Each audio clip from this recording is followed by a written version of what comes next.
오늘 본문 말씀은 우리가 마음의 걱정, 근심, 염려를 버리고 하나님께 간절히 기도하면요, 하나님께서 우리에게 역사를 해주시는데, 그 가장 첫 번째로 우리에게 역사해 주시는 모습이 무엇이냐? 내 마음과 생각을 지켜주신다는 거예요. 왜일까요? 생각에는 위대한 능력이 있기 때문입니다. 이 생각이란 것, 눈에 보이지 않지만요, 그래서 이거 정말 존재하는가 그런 생각이 들기도 하지만, 그 생각의 힘이야말로 우리의 운명을 바꿀 그 힘의 기초가 된다는 거예요. 1920년대 서유럽과 미국은 1차 세계대전에서 크게 승리합니다. 이 전쟁의 승리로 이 유럽과 미국이 큰 경제 호황을 누렸어요. 그런데 갑작스럽게 발전한 이 경제 발전은 만만치 않은 부작용을 가져옵니다. 복합적인 문제가 동시다발적으로 터지면서 미국과 유럽이 대공황에 빠지게 되었어요. 그 당시 기록을 보니까 이게 얼마나 처참한지, 독일의 경우는 전체 노동 인구의 44%가 실업자가 되었다. 그러니까 절반이 다 직장을 잃는 거예요. 미국은 국민 총 생산량의 88%를 잃어버렸다. 이렇게 돼 있더라고요. 88%를 그러니까 줄어들었다는 거예요. 그 당시 오히려 소련은 경제개발 5개년 계획을 세우면서 세계에서 가장 잘 사는 나라가 되었습니다. 놀랍죠? 저도 이런 일이 있었나 했는데, 그 결과 미국인들이 이 경제 불황을 견디지 못하고 소련으로 이민 신청을 했는데 무려 10만 명이 했다는 거예요. 할렐루야. 그게 말이 됩니까? 굳이 우리나라로 따져보면 막 이런 일이 일어나는 거예요. 우리 남한이 막 경제 불황이 생기니까 사람들이 월복하려고 10만 명이나. 상상이 안 되죠. 근데 그게 실제로 일어났다는 겁니다. 이렇게 전 세계가 시험을 하고 있었어요. 근데 그때 이 경제 대공황이 어떻게 극복됐느냐? 미국의 대통령 루즈벨트가 뉴딜이라는 정책을 가지고 나옵니다. 그래서 이 뉴딜 정책으로 미국 경제가 회복됐다. 역사는 이렇게 기록하는데, 많은 경제학자들의 글을 제가 읽어보니까요, 사실 경제학자들이 뉴딜 정책이 미국 경제 호황에 얼마나 도움이 됐는가 모르겠다는 거예요. 그 정책이 실질적으로 미국을 어떻게 살렸는가 그 증거가 없다는 겁니다. 근데 한 가지 확실한 것은요, 이 루즈벨트 대통령이 이 라디오 방송을 통해서 뉴딜 정책을 들고 나오고 그로 대국민 호소를 하니까 국민들이 어떤 생각을 하냐? 야, 소련으로 도망가자, 이렇게 생각했던 사람들이 우리도 할 수 있다, 이런 마음을 가지고 이 미국이 경제 대공황에서 제일 먼저 나왔다는 거죠. 실제로 미국을 살리는 것은 이 뉴딜 정책이 주는 경제 효과가 아니었습니다. 뉴딜 정책이 가져올 경제 효과를 바라보던 소망의 마음이었다는 거죠. 이처럼 여러분, 실제 우리의 삶을 바꾸는 것, 우리의 운명을 바꾸는 것은요, 환경의 변화 그 자체만이 아닙니다. 때로는 내 생각이나 내 마음의 변화로 말미암아 내 운명이 바뀌기도 하는 거예요. 할렐루야. 보세요. 아무것도 안 변했어. 여전히 경제는 어렵고 돈은 안 벌리고 나는 배고프고 힘들고 어려운데, 그럼 내 미래가 어떻게 밝을 수 있습니까? 어떻게 할 수 있다고요? 마음과 생각을 지켰더니 그 기적이 일어나더라 이겁니다. 오늘 본문 말씀이 그걸 알려주는 거예요. 하나님께 내 모든 마음의 간구들을 힘써 하렸더니요, 주님이 무엇부터 해줘요? 내 마음이 흔들리지 않도록 그 생각을 붙잡아 주시더라. 할렐루야. 오늘 이 놀라운 역사가 여러분의 삶 가운데 반드시 일어나길 부탁드립니다. 그래서 먼저 첫 번째, 여러분, 이 기적을 체험하기 위해서 우리는 내 생각의 그릇에 하나님의 역사를 다 주워 담을 수 없다는 것을 인정하셔야 돼요. 이게 무슨 뜻이냐? 내가 열심히 기도했다고 했어요. 내 생각의 그릇을 통해 하나님이 앞으로 하실 일을 내가 다 할 수 있다. 이건 대단한 착각입니다. 내가 아무리 열심히 기도하고 하나님만 바라더라도요, 하나님이 내게 어떻게 일을 이루실지 사실 아직 몰라요. 그래서 우리는 그런 하나님의 역사를 눈으로 직접 보고 체험해서 바라보고 믿고 소망하는 것이 아니라, 보지 못하고 듣지 못해도 마음으로 믿고 나아가는 겁니다. 이걸 깨달으셔야 돼요.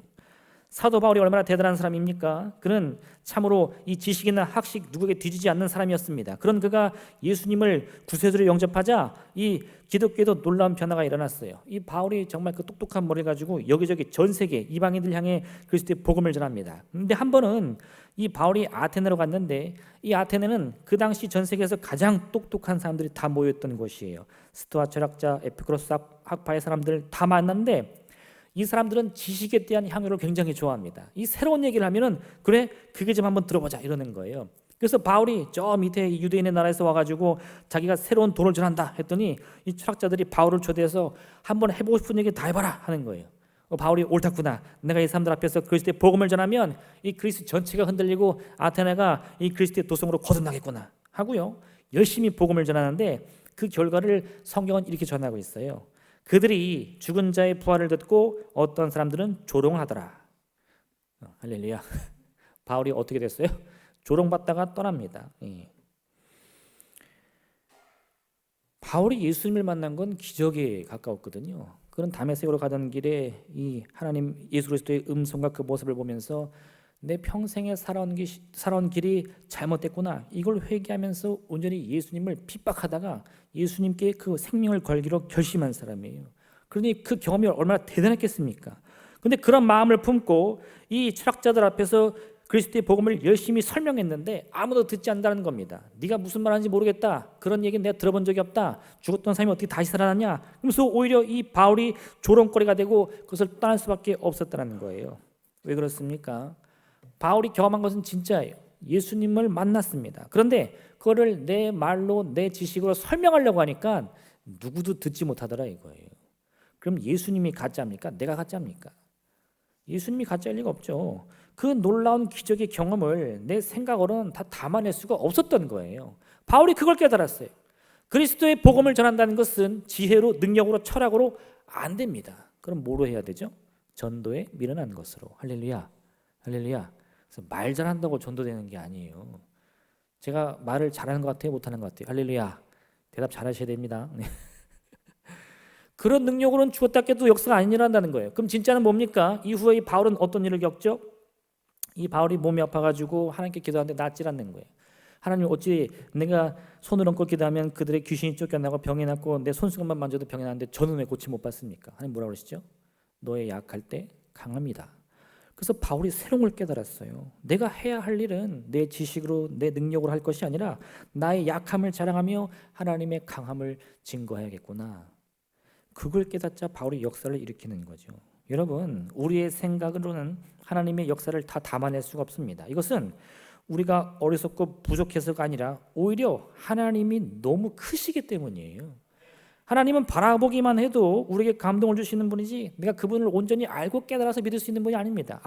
난 하나님이 어떻게 응답하실 줄 알아, 무슨 응답 주실 줄 알아, 이거 다 거짓말이에요. 어떻게 하나님을 압니까? 하나님은 담을 수가 없어요. 그럼 우리는 하나님을 어떻게 해야 되죠? 그저 믿고 따르는 거예요. 어떻게 해요? 그가 하시는 모든 일이 다 나에게 좋은 일이다, 이걸 믿을 수 있어야죠. 아침상마다 아이들이랑 밥을 먹으면 늘 전쟁입니다. 이것도 먹어봐, 저것도 먹어봐. 그럼 아이들이 뭐라 그러죠? 절대 안 먹어. 그거 먹으면 죽을 것 같아. 제가 설마 아빠가 돼가지고 애들 죽이려고 그걸 먹이겠어요? 그거 먹어야 건강해지는데 그런 믿음이 없으니까 밥상에 전쟁터가 됩니다. 근데 만약 여러분 그 아이들이 믿음을 가지고 우리 부모님이 주는 음식들은 다 입에 쓸지언정 몸엔 좋은 거야, 할렐루야. 그런 일은 없더라고요. 근데 그런 믿음이 있다면 어떤 일이 벌어져요? 내 식사가 행복해지고 기뻐지지 않겠습니까? 먹으면서도 내 입맛은 조금 쓰더라도 내 마음이 기쁘고 부모님의 사랑을 깨달을 수 있지 않겠습니까? 근데 왜 그런 일이 일어나지 않죠? 왜 맨날 엄마는 먹어라, 아들은 싫다 싸우죠? 믿음이 없기 때문이에요. 신뢰가 없기 때문입니다. 사실 이게 제가 우스갯소리로 얘기하지만 늘 우리의 삶에서 나타나는 현상이다 이겁니다. 하나님은 이거 받아라, 이거 해라. 그럼 뭐라 그래요? 안 돼요, 못 해요, 부족해요, 아직 아니에요. 할렐루야. 별의별 핑계가 다 나옵니다. 성경도 말하죠. 하나님께서 천국에 잔치를 베풀어도요, 그 잔치에 참여된 모든 사람들이 뭐라 그러죠? 소를 사서 안 돼요, 결혼해서 안 돼요, 밭을 도발돼서 안 돼요. 참으로 우리에게 갖가지 이유와 이러한 여러 가지 이유 때문에 생각이 복잡해지고 마음이 흔들려서 하나님이 하시는 일을 내 안에 담으려고 노력한다는 거예요. 그럼 어떻게 주님께서 역사를 하십니까? 여러분, 나의 한계가 하나님의 한계라고 믿으셔서는 안 돼요. 나는 못해도 우리 하나님은 하실 수 있습니다. 나는 부족해도 주님은 반드시 그 일을 이뤄주십니다. 그 믿음을 가질 수 있다면 우리는 마음껏 내 마음과 생각에 이 상상의 나를 펴서 주님이 얼마나 좋은 것 주실까, 얼마나 위대한 역사를 이루실까, 그걸 기대할 수 있다는 겁니다. 할렐루야. 지금 여러분 얼굴을 보면 전혀 그런 생각이 없는 것 같아요. 주여. 얼굴이 활짝 펴도 모자랄 판에. 네. 한번 생각해 보십시오.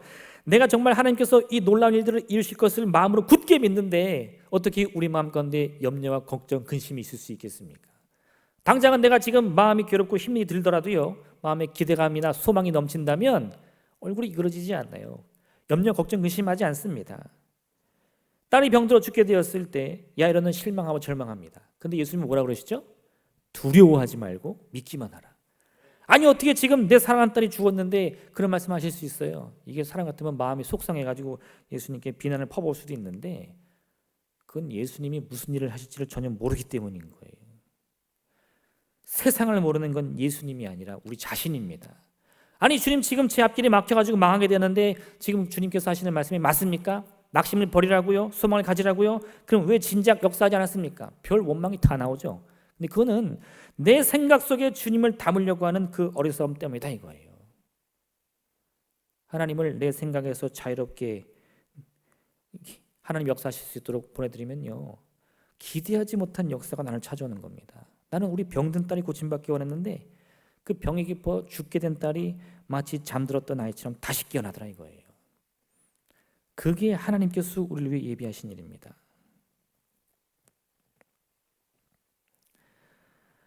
한 주인이 포도를 가지고 있었습니다. 주인은 포도원에 울타리를 두르고 집을 짜고 틀을 만들어서 망대를 세우고 농부들에게 주면서 타국으로 멀리 나갔어요. 열매를 거둘 때가 되자 주인은 자신의 몫을 받기 위해서 자신의 종들을 농부에게 보냅니다. 근데 그 농부들은 어떻게 했습니까? 주인의 몫을 돌려주는 것이 아니라 주인의 종을 때리고 죽였어요. 왜 그랬습니까? 자신들이 오랫동안 그 포도밭을 돌보고 났더니 그 밭이 자기 거라고 착각했기 때문이에요. 우리가 이 땅에 살아가면서 한평생을 살다 보니까 내 인생이 내 것 같습니다. 내 운명이 내 것 같습니다. 내 생명이 내 것 같습니다. 아니 무슨 말 하시는 거야? 내 운명 다 내 거지. 할렐루야. 착각하시면 안 돼요. 내가 내 삶을 살고 있다고 해서 내 운명을 내 것이라고 여기는 순간 우리는 그 진짜 주인, 이 포도밭의 주인을 멸시하며 그 종을 때려 죽이는 악한 농부가 된다 이겁니다. 우리의 생명 누구 건가요? 하나님의 겁니다. 나의 운명은 누구 건가요? 하나님의 거예요. 그같이 우리가 모든 것을 온전히 주님께 돌려드릴 때에 그 주인이 풍성한 중에 이 농부들의 수고를 취하는 거지, 그걸 빼앗으려고 아무리 발악해도 내게 진정한 행복은 오지 않습니다. 그래서 여러분 깨달으셔야 돼요. 내가 아무리 내 생각이나 내 능력이나 내 모든 환경을 의지한다고 해도 내 인생은 나의 것이 아니에요. 하나님께 다 맡겨드리세요. 내가 그것을 다 담을 수 없기 때문에 주의 뜻을 모르는 거지, 주님이 내게 역사하지 않기 때문에 주의 뜻을 모르는 게 절대 아닙니다.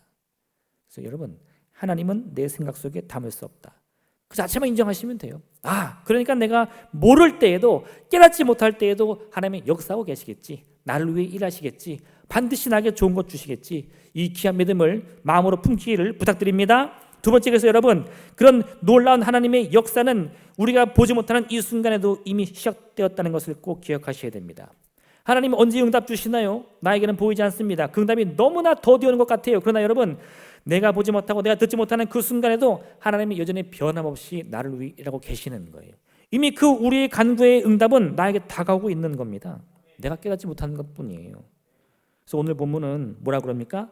염려, 걱정, 근심하지 말고 그 생각대로 되지 않는 인생 가운데에 하나님께 모든 것을 맡기고 너의 마음과 생각을 지키시는 주님을 만나라 이거예요. 그럴 때 내 마음에 참된 평안과 소망이 생기는 겁니다. 한번 생각해 보십시오. 여러분의 삶에 문제가 생겼을 때 그걸 걱정, 근심, 염려하면 그 문제가 자동으로 해결됩니까? 아이고 안 됐다, 이거 어떡하냐, 큰일 났다 하면 그 다음날 문제가 해결되던가요? 절대 그렇지 않습니다. 밥 한 끼 굶고 두 끼 굶고 세 끼 굶고 문제 해결되는가요? 절대 안 돼요. 아무 소용이 없습니다. 그럼 어떻게 해야 되죠? 그 문제가 해결될 것을 믿고 그 날을 기대해야죠. 소망해야죠. 그래야 그 문제가 하나님의 역사 가운데 해결되어 나의 인생이, 나의 운명이 바뀌는 것을 바라보는 거지, 내가 소망을 내려놓는 순간 나의 인생은 멈춰버리고 마는 겁니다. 우리 마음 가운데 소망을 두고 기도할 때에, 그 간절한 호소 가운데에 우리는 내 눈에 보이고 내 귀에 들리는 확실한 주의 응답이 오지 않는 순간 우리 마음속에 점점 더 두려움과 의심으로 가득하게 됩니다. 그런데 여러분, 그러한 내 마음속의 두려움을 이길 수 있는 유일한 방법은 끝까지 하나님을 신뢰하는 것뿐이에요. 끝까지 하나님을 신뢰하는 것뿐이에요. 보이지 않아도 들리지 않아도 주님의 역사를 믿으셔야지, 그게 아니고서는 하나님과 나의 끈은 연결되지 않는 겁니다. 이사야 14장 24절 이같이 말씀하는데, 만군의 여호와께서 맹세하여 이르시되 내가 생각한 것이 반드시 되며 내가 경한 것을 반드시 이루리라. 성경은 우리에게 뭐라고 말씀하고 있습니까? 하나님이 우리에게 복 주고 복 주신다고 그랬어요. 그죠? 차고 넘치도록 주신다고 하셨어요. 그 은혜가 지금 이 순간에도 나를 위해 다가오고 있다는 것을 기억하셔야지, 그 믿음 없이는 우리가 두려움을 이길 방법이 없다 이겁니다. 사도 바울이 자신의 육신의 질병으로 고통받으며 기도할 때 하나님은 이런 응답을 주셨어요. 내 은혜가 내게 족하도다. 이는 내 능력이 약한 데서 온전해짐이라.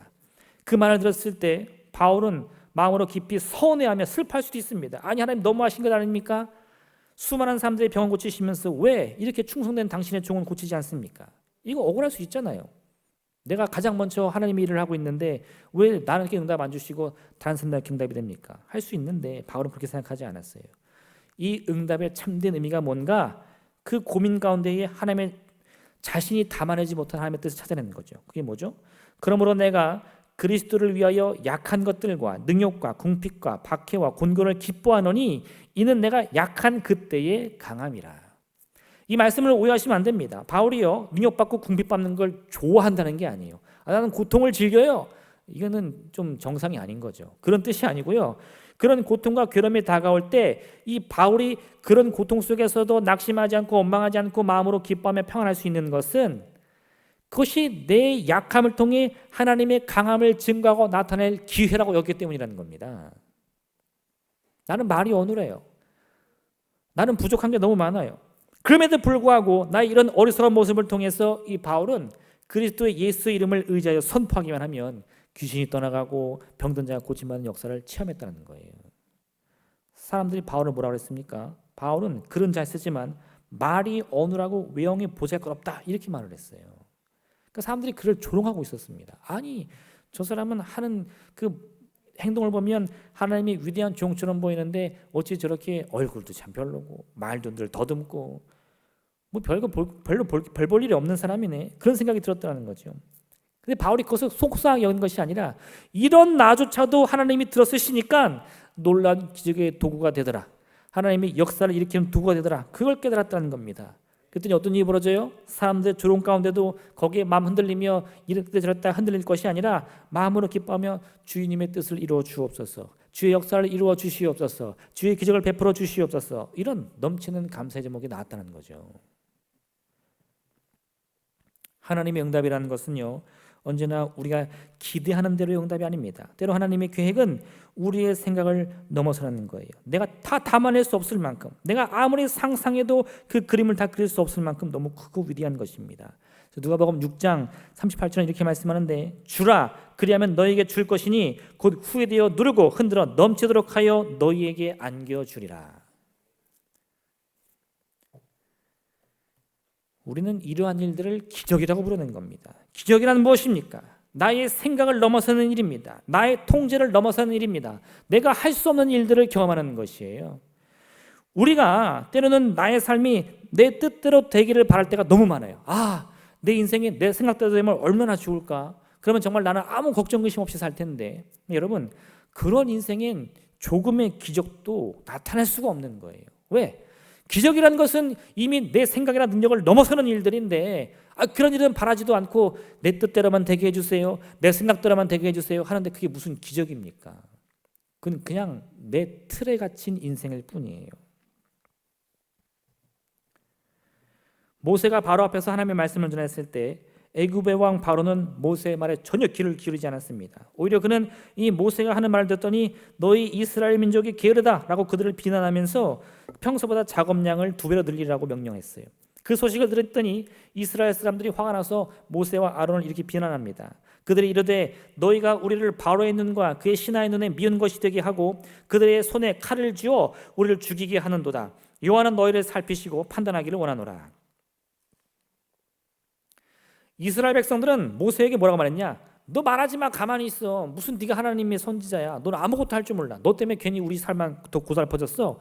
이렇게 말하는 거죠. 근데 그럼 모세가 정말 그들의 말처럼 그들을 바로에게 넘겨서 죽게 하려고 이런 일을 했습니까? 아니요. 오히려 그들을 이 고통과 고난에서 건지기 위한 거였어요.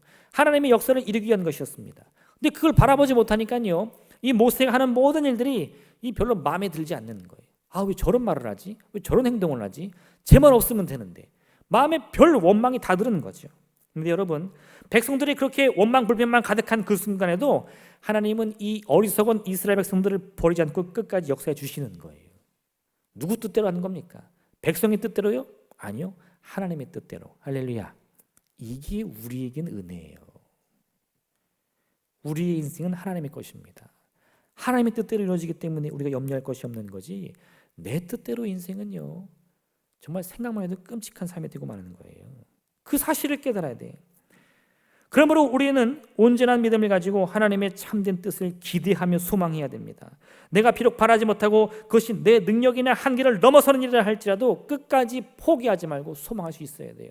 나는 못하지만 왜요? 하나님은 하실 수 있으니까. 주님이 반드시 나를 위해 그와 같은 일들을 이루신다고 기대하는 귀한 믿음을 품으시길 부탁드립니다. 마지막 세 번째는, 그러기에 우리는 내 마음의 생각과 이 마음을 지켜서 무엇이든 바라고 소망해야 됩니다. 무엇이든, 말 그대로 무엇이든이 어떤 일이요? 나를 가로막고 있는 인생의 문제 앞에서 그 문제에 적응할 것이 아니라 그 문제에 대적하는 마음을 가져야 된다는 겁니다. 하나님이 우리가 병들어 아픈 것을 기뻐하시겠습니까? 우리가 문제 앞에 쓰러져 낙담하는 것을 원하시겠습니까? 아니요. 그런 문제 앞에서 승리하는 것을 보고 싶어 하시는 거예요. 제가 어렸을 때 좋아하던 이 만화가 있습니다. 네, 원래 어렸을 때는 그게 그냥 만화인 줄 알았는데 크고 나니까 이 루시모드 몽고메이라는 사람이 쓴 소설이 원작이 있었어요. 제목이 뭡니까? 이 만화의 제목은 빨강머리 앤이라고 되어 있어요. 이제 그 소설을 원작으로 해서 일본에서 그린 애니메이션인데, 제가 어렸을 때 그걸 보면서 너무 감동을 많이 받았어요. 그 빨강머리 앤이라는 주인공은요, 이름이 이제 앤 셜리인데 딱 보기에도 막 빼빼 마르고 머리는 새빨갛고 얼굴에는 온통 주근깨 가득한 별 볼 일 없는 그런 소녀입니다. 근데 처음에 봤을 때는 아우 뭐 이렇게 빼빼 마르고 볼품없는 소녀가 있나. 그런데 잠깐이라도 이 소녀와 함께 이 말을 나누는 사람은 이 아이의 마음과 생각 속에 얼마나 큰 빛이 있는지를 알게 되는 거예요. 왜요? 제가 몇 가지 이 앤이 말한 명대사들을 소개해드리면 이런 거 있는데, 아침은 어떤 아침이든 즐겁죠. 오늘은 무슨 일이 일어날지 생각하고 기대하는 상상의 여지가 충분히 있거든요. 여러분은 아침에 눈을 뜨면 무슨 생각합니까? 이 앤이라는 아이는 항상 기대감이 부푼다는 거예요. 왜요? 오늘은 또 내가 생각하지 못하는 어떤 놀라운 일이 일어날까? 그 생각만 해도 기쁘다는 거죠. 또 이런 말도 합니다.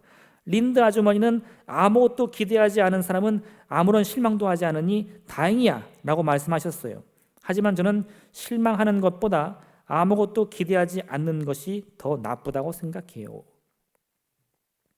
기대하지 않으면 실망하지도 않는다.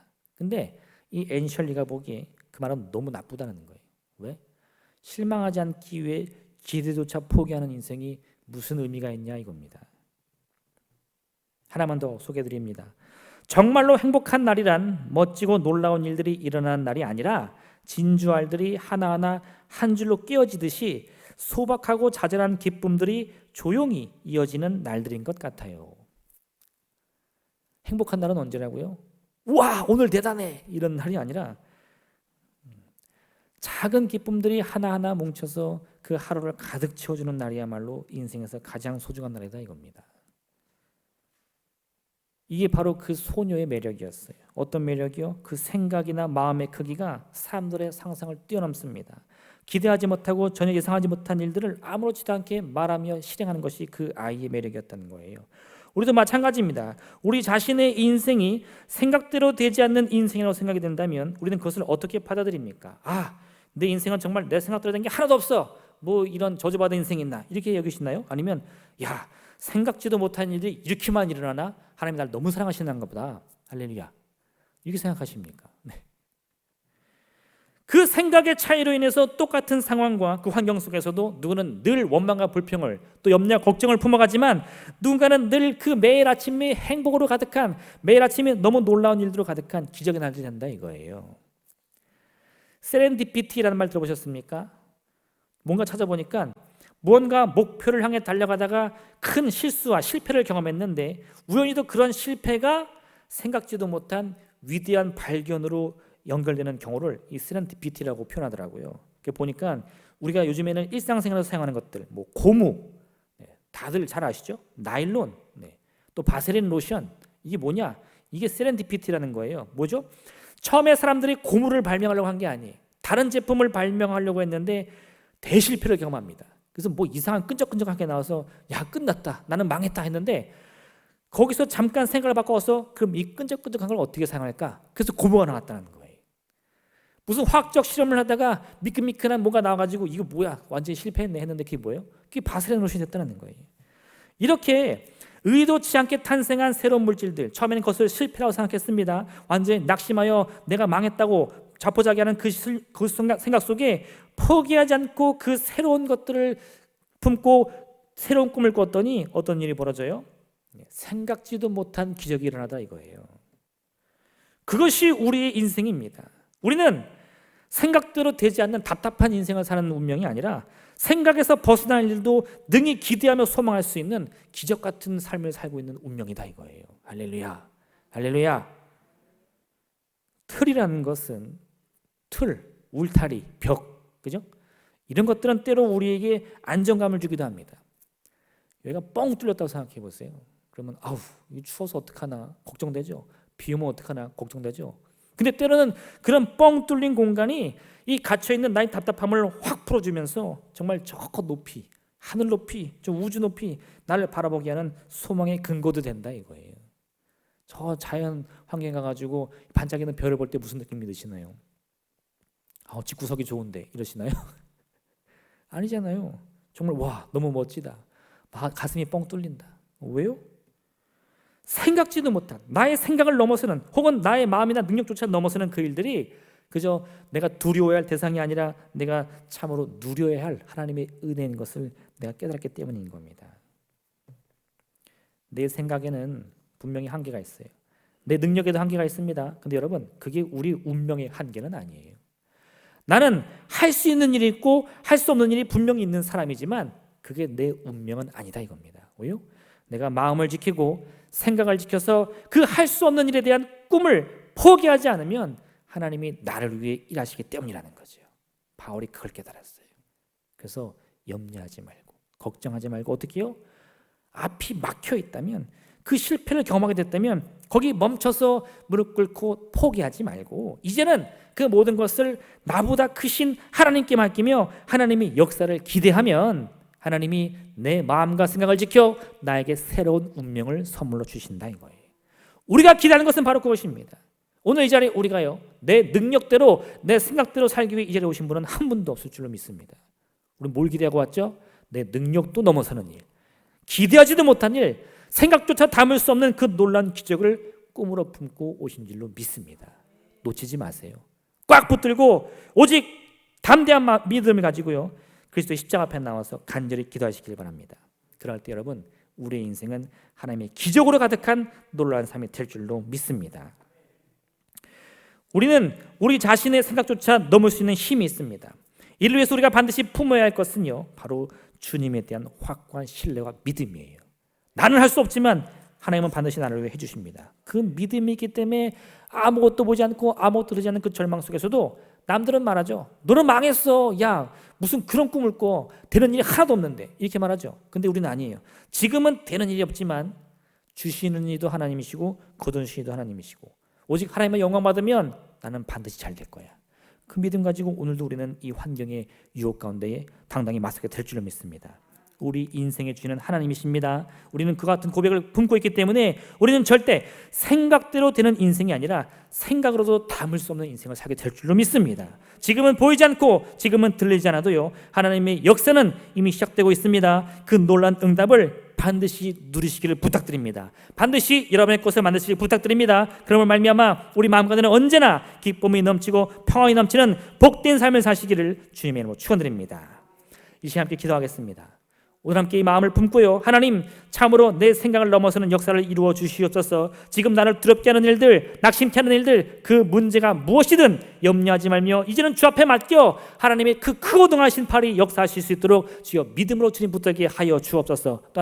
또한 우리가 앞으로 기대할 이 생명 감사 축제를 통해서 주님의 역사를 함께 기대하기를 합니다. 주님 그날에 주께서 이루실 역사가 무엇입니까? 풍성한 열매 가운데 우리를 채워 주시옵소서. 차고 넘치도록 채워 주시옵소서. 수많은 영혼들의 운명을 바꾸사 눈물 지는 만일의 슬픔을 고쳐주시옵시며 주의 기쁨을 함께 누릴 수 있도록 복 내려 주옵소서. 주님의 이름 샘으로 간절히 기도하겠습니다.